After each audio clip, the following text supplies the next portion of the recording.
Obokirun Alpha. Pẹ̀lẹ́. Báwo ni Gbẹ̀wùdá ni jígólò ẹ̀?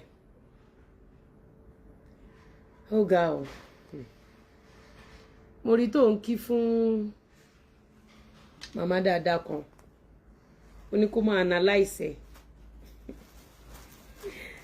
ẹ̀. Obokirun fọ́ǹbù gan fọ́nì.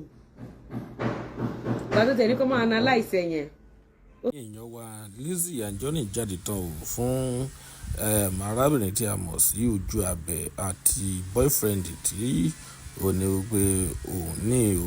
Ẹ̀yin èèyàn wa Lizzy Anjorin jáde tán fún ó ní báwo ni jìgólò tí ó wọ̀nú àwọn ìjẹ́ ti tún gbọ́ yẹn.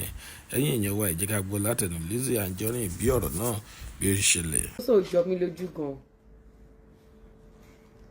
Ebony Boss Lady TV. Ìwọ ló bẹ̀rẹ̀ sí ní rán sí mi látàárọ̀. Wàá lóyún wàá bímọ. Nínú ọdún yìí wàá bímọ.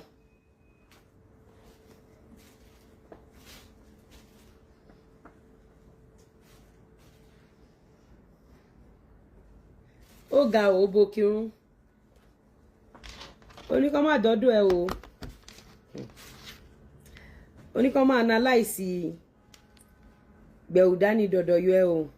Fún mi ní charger. Ó ga o. I hope you guys are learning. Àánú ẹ̀yin obìnrin lórí cyberspace. Àánú yín máa ń ṣe mí. Àánú yín máa ń ṣe mí gan. Ẹ̀yin obìnrin àánú yín máa ń ṣe mí. Ẹ wo bọ̀bọ̀ tí Ojú Abẹ ń fẹ́ ẹ wo tí bọ̀bọ̀ yẹn ń gbé. This is Ojú Abẹ. Kò sórúkọ tí ò pé ọkọ mi tán. Ẹ wo gbẹ̀yìn Ojú Abẹ. Ẹ máa kẹ́kọ̀ọ́ ẹ̀yin obìnrin. Give me speaker. Give me speaker. Ẹ̀yin obìnrin ẹ máa kẹ́kọ̀ọ́ gan-an. Welcome to WUF And you Music give me World. charger. Bluetooth mode. Ẹ máa kẹ́kọ̀ọ́ gan-an. Ètò ọlọ́mọba sọ pé ẹ̀kọ́ kù tó fẹ́ kọ́. Don't worry. I will do this one. Ẹ máa kẹ́kọ̀ọ́ gan-an ẹ̀yin obìnrin. Máa kẹ́kọ̀ọ́ gan-an. Obokirun. Kádíjà ṣe wọ̀ mú wò lọ́kàn yìí. Ìwọ ọmọ tí dáàdi rán lọ Harvard. Dáàdi dé ní wọn. Kò séwé, kò ségbò. Ọba nìkan pé bó ṣe rí. Mo kàn fẹ́ kí àwọn èèyàn máa ẹ́sẹ̀ǹtì tí máa ń lọ kó tó di pé mo fire back. I am warning you for the last time. Rizzy George. I am warning you. Madam Rizzy. I am warning you. Madam Rizzy.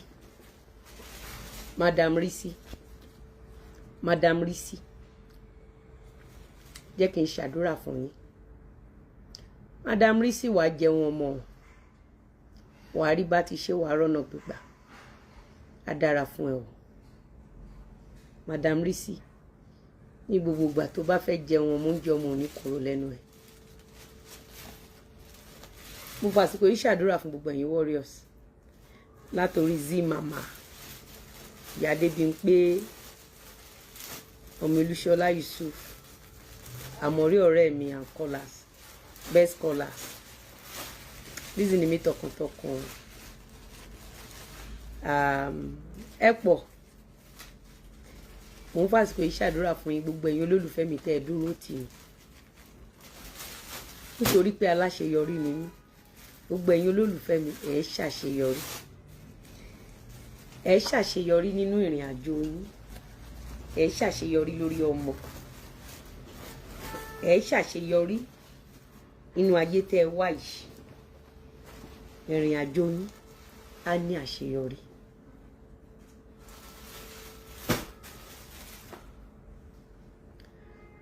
Ṣé rí gbogbo nǹkan tó ń ṣẹlẹ̀ ní Nàìjíríà? Má jẹ́ kó discourage ẹ from achieving your goals. Má jẹ́ kó discourage ẹ from achieving your goals. Come and give me this one. Gbogbo nǹkan tó ń ṣẹlẹ̀ ní Nàìjíríà. Má jẹ́ kó discourage ẹ from achieving your goals. Have a target. Carry this in common. Make I see if I fit use this down. so that I can sit down.